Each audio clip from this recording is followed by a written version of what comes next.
こんにちは、クラスの与蔵です。今日は、今月のサブスクリプションコーヒーロースターとして、参加していただくアーマーコーヒーさんにお邪魔させていただいてます。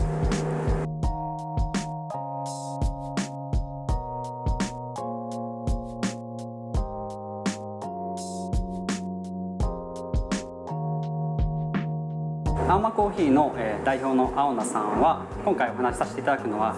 2回目で、前回エンバンクメントコーヒーとして、サブスクリプションロースター参加していただいて、でその際に、青名さんといろいろコーヒーに入られたきっかけであったりとか、エンバンクメントさん立ち上げたきっかけとかいろいろお話聞かさせていただいているので、ぜひそちらも記事チェックしてみてください。で、エンバンクメントコーヒーの時はもう、青野さんが、ご自身で立ち上げられて、コーヒー焙煎とお店作りであったりとかされてたんですけれども、その時はもう会社の組織の中でやられてて、で今回も完全に、独立した形でアーマーコーヒーを立ち上げられました。なので、最初の質問はそこですね。エンバンクメントの時お話しさせていただいたと思うんですけれども、その時もずっとエンバンクメントっていう形結構温めて、こういった形でやりたいなってずっと思われて、で、立ち上げられて、で、その中で、会社の組織っていう中でしたけど結構自由にコーヒーの焙煎であったりとか選定であったりとかお店作りのとこされてたと思うんですが、今回実際、ご自身で独立されて、やっぱりここが、独立された実際の、理由も含めて、ここがやっぱり実際やってよかったなって感じられるところとか、そういったところは何かありますか？そうですね、まずエンバンクメントでも、好きなことをやらせてもらってて、で本当に朝入りに特化したコーヒー屋さんっていうのを、作れたんですけど、もう一から自分の責任を全部背負い込んで自分で一からブランドを作って、そこで、コーヒーのカルチャーを発信したい、作っていきたいっていう思いがどうしても強くなってきちゃったんで、まず立ち上げたっていうのが理由なんですけど、今オープンしてから2ヶ月経たないぐらいなんですけど、もう圧倒的に来ていただけるお客さんが、ここ駆け出しのロースターですけど、ここのコーヒーを目当てに来てもらって、でコーヒーのお話ししたりっていうことが今までのエンバンクメントではもちろんあったんですけど、わずかだった部分がもう大半のお客さんがそういうコーヒー目当てで来てもらえるっていうのがもう大きな環境の変化だなと思ってます。やっぱエンバンクメントでなかなかそこが難しかったってわけじゃないんですけど、僕自身がその焙煎所に行ったりで豆持ってきてそこで抽出したり、カウンターに立っているのが週最後らへんは 2,3 回だったんで、それほどお客さんとのやり取りっていうのもなかったっていうのがまずあるっていうのが、そうですね、ここはもう1対1とか2対1で喋れるんで、やっぱ焙煎だけじゃなかなか美味しいコーヒーを出してるってだけでなかなかやっぱ難しいですね。難しいですね。もうエンバンクメントにいた時はそこら辺を割り切って分担業みたいにしてたんで、焙煎をしっかりやる、グリーンの購入をしっかりやるっていうところに自分の仕事を重きを置いてたんで、抽出はもうしっかり抽出してくれる人たちがいたんで、周りにもうお任せしますっていう感じで、そこが今だともう自分で焙煎して自分でクオリティコントロールしてちゃんと抽出して、でお客さんとのコミュニケーションを取るっていう全部一人でやるんで、そこが新鮮といえば新鮮ですね。なるほど。もちろん焙煎とか実際抽出以外のところとかにもたくさんのそういうそのカフェとして、コーヒーショップとしての店作りっていうのはありますからね。そうですね。このタイミングのところなんですけども、4月、9日、オープンされて、コロナですよね、コロナで影響されてないビジネスっておそらくないと思うんですけど、僕たちも全く同じ時期にクラス恵比寿川をオープンさせていただくことができて、でその中でやっぱりよく聞かれるんですよね。僕たちもなんでこの時期にオープンしたのかとか、心配してくださる声であったりとか、大丈夫なのみたいな感じでよく聞かれるんですけれども、でかつこのレノベーションビル自体拝見させていただいたんですが、いろんな新しいお店が入ってくる予定だった中、もうほぼほぼやっぱりコロナのでキャンセルになって、そうですね、で本当にもうアーマーコーヒーだけオープンっていう形から始まったと思うんですけど、その中でやっぱりお店作りされてる中でいろいろ心境の変化とかあったと思うんですが、まあ、そこの部分とかはいかがだったでしょうか。まず、そうですね、物件を見つけたのが紹介してもらったのが去年の年末で、見た瞬間もうここでやろうと決めて、で高知の予定段取り組んで、まあ、春4月にオープンしようと思ってたんですよ。そしたらまああれよあれよとこんな感じになっちゃったんですけど、自分の中ではもうここでやるって決まってたんで、どうこうするっていう感じには全くならなかった。周りはすごかったです。やめとけとりあえずキャンセルした方がいいとかいろいろ言われたんですけど、別に泊まれないっていうのももちろんあるんですけど、別にやばいなとか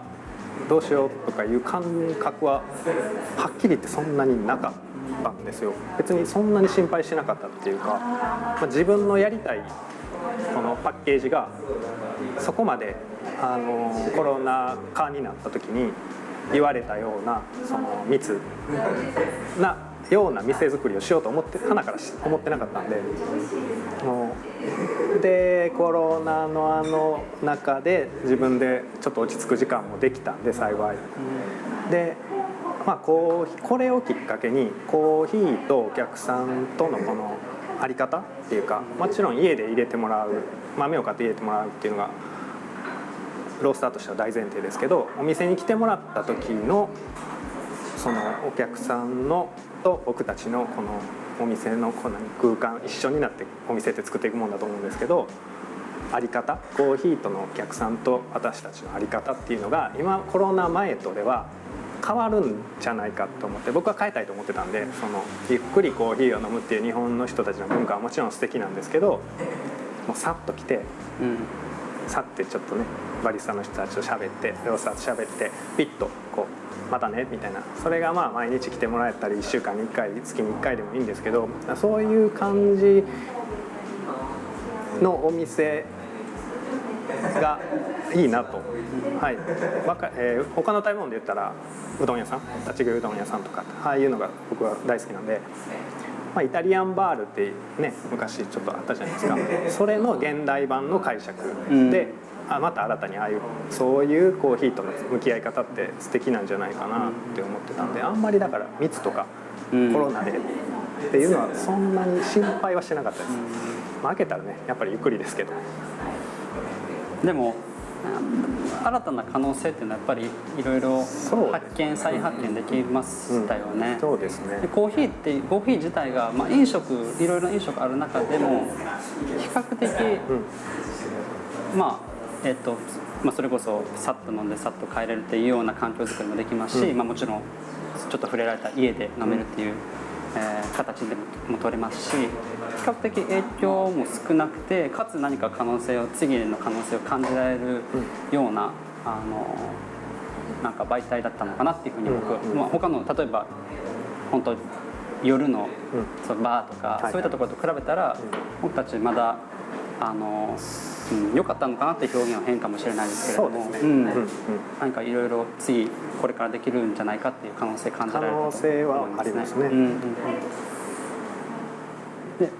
大阪の街自体なんですけれども、これも結構僕よく聞かれるんですよね、他府県の方から。大阪って比較的比べたらやっぱりまだまだコーヒー屋さん、いわゆるでもスペシャルティとか、トレンドになってるような朝入りとかいうようなコーヒーですよね。なかなか少ないよねっていうコメントっていうのがあって、それは例えば東京であったりとかと比較したりであったりとか、僕がいる京都とかでも、街の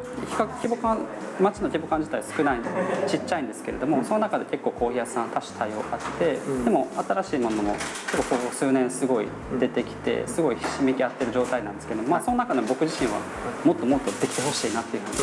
感じるんですが、そう考えると、大阪はやっぱりこれだけの大きな街でやっぱりカルチャーとかも作ってるじゃないですか、大阪自体。その中ではやっぱりその中で考えるとまだまだ少ないのかなっていう印象はあるんですけども、そこら辺は青野さんどう感じられてますか？そうですね、コーヒーどうしても東京、とか福岡とかああいう街にとはまだまだコーヒー自体のこのあり方とかカルチャーっていうのはできてないのかなっていう、スペシャルティに関してですけど、僕7年間大阪でずっとコーヒーやってますけど、どうなんですかね、難しい問題だとは思います。でも結局それを作っていくのって僕ら側の仕事だと思うんで、僕らこのコーヒーに従事している人たちがいかにそこを意識してお店作りなりお客さんをこう作っていくかっていうのが、まず一番っていうのと、コーヒーの人たちだけで、カルチャーを作るのって結構限界があるんで、例えばね他の、飲食のコーヒーと関係ない、レストランだったり、いろんなご飯作っておられる方とか、あとは飲食じゃなくてもいいんですけどものづくりやってられる方、向いてる方向が一緒の方たちと何かこう打ち出せるようなことができたらいいなって、もう結構それは昔から思ってるんですけど、今ちょっとねなかなかでやりづらいフェスって言ってもね、でやりづらい環境になっちゃってるので、でもそういういろんな人たち、コーヒー以外の人たちとも組んでやっていけたら、大阪の次のステージって言ったらちょっとあれですけど、食に関しては次の段階に行けるんじゃない、いや行かないと個人的には思うんですよ。そうですね、ちょっと変えないとは思うので。でもちろん可能性はやっぱり大阪という街に可能性を感じられてるからこそ、ずっとやられててまたこういった形で新しく始められたっていうことですかね。そうですね、大阪は、楽しい街です間違いないです、それは間違いないですちょっとねそこの意識をもうちょっとみんなで作っていこうよ、ありますね。で最後になるんですけれども、今回サブスクリプションロースターとして、参加していただくことで、いろいろな本当日本全国、世界のいろんな方に、コーヒー飲んでいただける機会になるかと思うんですが、改めて、青野さんがどういったふうに焙煎とかコーヒーの選出にフォーカスされてて、あと実際飲んでいただくお客様に、こういったところにちょっと、注意してっていうか意識して飲んでほしいなって思われてるところって何かありますか？そうですね、僕は基本コーヒー、浅入りっていう、浅入りだとは自分では思ってないですけど、外から見たら浅入りなんだと思うんで、浅入りの中でもバランス、その豆の個性を生かしながらバランスを取っていくっていう焙煎を意識していて、で、大事なのは、透明感、綺麗な質感と、透明感と、あと甘さ、アプロワットで焼いてるっていうのもあるんですけど、その甘さっていうのが、そのコーヒーをすごく飲んでる方はいいんですけど、新しくこうスペシャルティに入ってこういう豆の個性がこういうコーヒーもあるんだっていうのがまだまだそういうお客さん多いんで、その人たちを納得させるのって結構このフレーバーももちろん大事なんですけど、甘さだと思うんですよね。ミルクも入れてない、お砂糖も入ってないけどなんか甘いで、温度変化によっても味が変わってくるっていうのがを出す焙煎なのかなと思って、あとはその生豆の個性をいかにこう表現できるか、そこを味わってもらいたいなと思います。基本繊細だと思います、僕のコーヒーは。そのドカーンっていう個性があるわけじゃなくて、僕の大好きなスタイルのコーヒーです。でも本当に僕大阪でおすすめのコーヒー屋さん聞かれた時も必ずやっぱエンバンクメントは言ってて、でその中で、今回ね青間コーヒーがこう追加できるというか、これも入れられることを僕もすごく嬉しく思いますし、青野さんのコーヒー僕も本当大好きなので、実際このサブスクリプションの中で飲ませていただけるのをすごく楽しみにしてます。ありがとうございます。今日はありがとうございました。ありがとうございました。